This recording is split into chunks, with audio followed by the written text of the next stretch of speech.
नमस्कार। प्रादेशिक समाचार के साथ मैं पूनम किरकेट्टा। पहले मुख्य समाचार। प्रधानमंत्री नरेंद्र मोदी आज नई दिल्ली के यशोभूमि में G20 देशों के संसदीय पीठासीन अधिकारियों की बैठक P20 को करेंगे संबोधित। झारखंड उच्च न्यायालय ने झारखंड विधानसभा में हुई नियुक्ति की गड़बड़ी को लेकर विधानसभा को दिया एक और मौका। 9 नवंबर को होगी अगली सुनवाई। मुख्यमंत्री हेमंत सोरेन 16 अक्टूबर को माध्यमिक विद्यालयों के स्नातक प्रशिक्षित शिक्षकों को देंगे नियुक्ति पत्र। और आईसीसी क्रिकेट विश्व कप में आज न्यूजीलैंड का मुकाबला बांग्लादेश से चेन्नई में होगा। कल लखनऊ में हुए मैच में दक्षिण अफ्रीका ने ऑस्ट्रेलिया को 134 रनों से हराया। और अब समाचार विस्तार से। प्रधानमंत्री नरेंद्र मोदी आज नई दिल्ली के यशोभूमि में G20 देशों के संसदीय पीठासीन अधिकारियों की बैठक P20 को संबोधित करेंगे। भारत की G20 अध्यक्षता की थीम के अनुरूप 9वीं P20 शिखर सम्मेलन की थीम है एक पृथ्वी, एक परिवार, एक भविष्य के लिए संसद। 2 दिनों के इस वैश्विक आयोजन में सदस्य देशों की संसद के 25 अध्यक्ष, 10 उपाध्यक्ष और 50 सदस्य भाग लेंगे। अफ्रीकी संसद के प्रतिनिधि भी पहली बार भारत में G20 आयोजन में भाग लेंगे।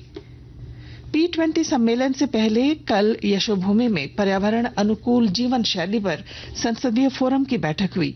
बैठक में लोकसभा अध्यक्ष ओम बिरला ने कहा कि जलवायु परिवर्तन और इसका प्रभाव मानव जाति के साझा भविष्य से जुड़ा है। उन्होंने कहा कि भारत की पहल पर पर्यावरण से जुड़े मुद्दे सर्वसम्मति से सम्मेलन में मुख्य विचार विमर्श के लिए रखे गए हैं। प्रधानमंत्री नरेंद्र मोदी कल उत्तराखंड के पिथौरागढ़ जिले में 4,200 करोड़ रुपए की विभिन्न विकास परियोजनाओं की आधारशिला रखी और लोकार्पण किया।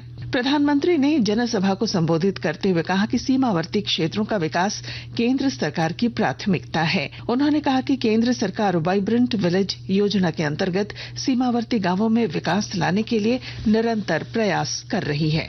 हम चाहते हैं इन गांवों में पर्यटन बढ़े, तीर्थ यात्रा का विस्तार हो कि अतीत की गलत नीतियों के कारण उत्तराखंड के अनेक गांव वीरान हो गए। सड़क, बिजली, पानी, पढ़ाई, दवाई, कमाई, हर चीज का अभाव और उस अभाव के कारण लोगों को अपना घर छोड़ना पड़ा है। जैसे जैसे उत्तराखंड में नए अवसर बन रहे हैं वैसे वैसे अनेक साथी गांव लौटने लगे हैं। झारखंड उच्च न्यायालय ने झारखंड विधानसभा नियुक्ति में गड़बड़ियों को लेकर दायर जनहित याचिका पर सुनवाई की है। मुख्य न्यायाधीश संजय कुमार मिश्र और न्यायाधीश आनंद सेन की खंडपीठ ने मामले की सुनवाई के दौरान झारखंड विधानसभा के सचिव के पक्ष को सुना। इसके बाद खंडपीठ ने न्यायाधीश विक्रमादित्य प्रसाद आयोग की रिपोर्ट प्रस्तुत करने के लिए विधानसभा सचिव को एक और अवसर दिया है। मामले की अगली सुनवाई 9 नवंबर को होगी। इसके पहले विधानसभा के प्रभारी सचिव की ओर से शपथ पत्र दायर कर बताया गया कि न्यायाधीश विक्रमादित्य प्रसाद आयोग की रिपोर्ट विधानसभा सचिवालय को अब तक प्राप्त नहीं हुई है।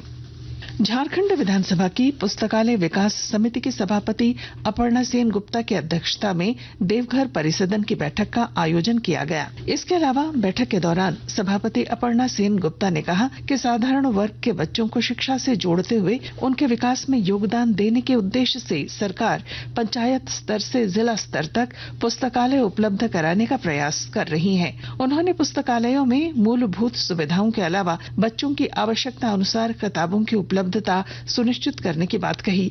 उन्होंने संबंधित अधिकारियों को आवश्यक और उचित दिशा निर्देश दिए। पलामू के हुसैनाबाद विधानसभा के एनसीपी विधायक कमलेश सिंह के दल बदल मामले में विधानसभा अध्यक्ष रविंद्र नाथ महतो के ट्राइब्यूनल में सुनवाई चल रही है। गुरुवार को दिन के 12:30 बजे मामले की सुनवाई शुरू हुई। बहस में कमलेश सिंह और जितेंद्र आहलाद के अधिवक्ता ने हिस्सा लिया। दोनों ओर से वकीलों ने दलील रखी। इस दौरान कमलेश सिंह के अधिवक्ता ने कुछ और तथ्यों को रखने के लिए समय मांगा। विधायक कमलेश सिंह को लेकर शरद पवार गुट और अजित पवार गुट आमने सामने हैं। शरद पवार गुट की ओर से प्रवक्ता सह राष्ट्रीय सचिव जितेंद्र आहलाद ने विधानसभा अध्यक्ष रविंद्र नाथ महतो को पत्र भेजकर कमलेश सिंह पर दल बदल के तहत कार्रवाई की मांग की थी। इसी शिकायत पर विधानसभा अध्यक्ष के ट्राइब्यूनल में सुनवाई चल रही है। खुद विधायक कमलेश सिंह भी पहुंचे। उन्होंने कहा कि वह एनसीपी के अकेले विधायक हैं, इसलिए उन पर दल बदल का मामला नहीं चल सकता। खूंटी जिले के मुरहू प्रखंड की जितनी देवी ने गांव की एक सफल महिला किसान दीदी के रूप में अपनी पहचान स्थापित की है। विस्तृत ब्यौरा दे रही हैं हमारी संवाददाता। खूंटी जिले के मुरहू प्रखंड की जितनी देवी गांव की एक सफल महिला किसान दीदी के रूप में अपनी पहचान स्थापित की है। इसका एक मुख्य कारण सब्जी खेती के क्षेत्र में टपक सिंचाई तकनीक का उपयोग करना है। दीदी पिछले 10 वर्षों से अधिक समय से पारंपरिक खेती करती आ रही थी, लेकिन पारंपरिक तरीके से खेती करने से दीदी को अनेक प्रकार की समस्याओं का सामना करना पड़ता था। सरकार एवं जिला प्रशासन का प्रयास है कि महिला किसान वैज्ञानिक खेती के माध्यमों से जुड़े, साथ ही ग्रामीण स्तर पर किसानों को आर्थिक रूप से सशक्त बनाने की दिशा में कार्य किया जा रहा है। दीदी के जीवन में परिवर्तन आया जब JSLPS के माध्यम से दीदी जागृति सखी मंडल की सदस्य बनी। अब खेती करने में कठिनाइयों का सामना नहीं करना पड़ रहा है। ज्योत्सना शीला, आकाशवाणी समाचार खूंटी। आकाशवाणी के ताजा तरीन समाचारों के लिए आप हमारी वेबसाइट newsonair.com पर लॉग ऑन कर सकते हैं। ताजा समाचार X handle @AIR news alerts और Facebook page all India radio news पर भी उपलब्ध है। आप प्रादेशिक समाचार एकांश के एक्स हैंडल @AIR न्यूज _ और फेसबुक, इंस्टाग्राम पेज तथा YouTube channel AIR news Ranchi पर भी हमारे बुलेटिन सुन सकते हैं। प्रादेशिक समाचार आप आकाशवाणी रांची से सुन रहे हैं। मुख्यमंत्री हेमंत सोरेन राज्य के नवनियुक्त हाई स्कूल शिक्षकों को नियुक्ति पत्र 16 अक्टूबर को देंगे।